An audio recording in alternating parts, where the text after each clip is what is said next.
আজ আমরা গণিতের একটি মজার কৌশল দেখব।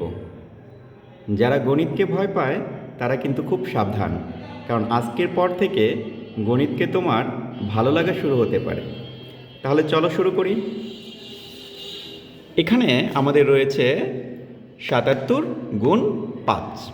তো এটাকে আমরা সহজ উপায়ে কীভাবে করতে পারি সেটা আমরা একটু দেখব।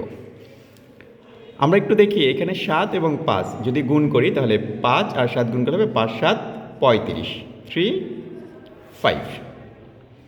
আমরা একটু মাঝখানে একটু ফাঁকা রেখে লিখলাম।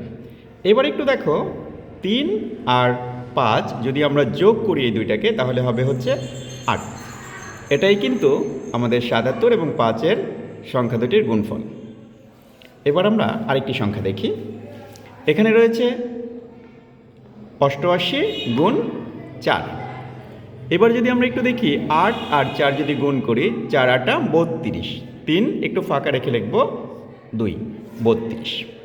এইবার এই ৩ সংখ্যা এবং ২ এই দুইটাকে যদি আমরা যোগ করি তাহলে পাবো ৩ আর ২ ৫। মজার না? আচ্ছা, এখন এখানে যে সংখ্যাটি রয়েছে এইটি দেখো তো তোমরা নিজেরা করতে পারো কি না। যদি পারো তাহলে উত্তরটি কিন্তু কমেন্টস বক্সে অবশ্যই জানিয়ে দেবে। ধন্যবাদ। আমরা এরপরে আরও মজার মজার গণিত নিয়ে হাজির হব তোমাদের সামনে।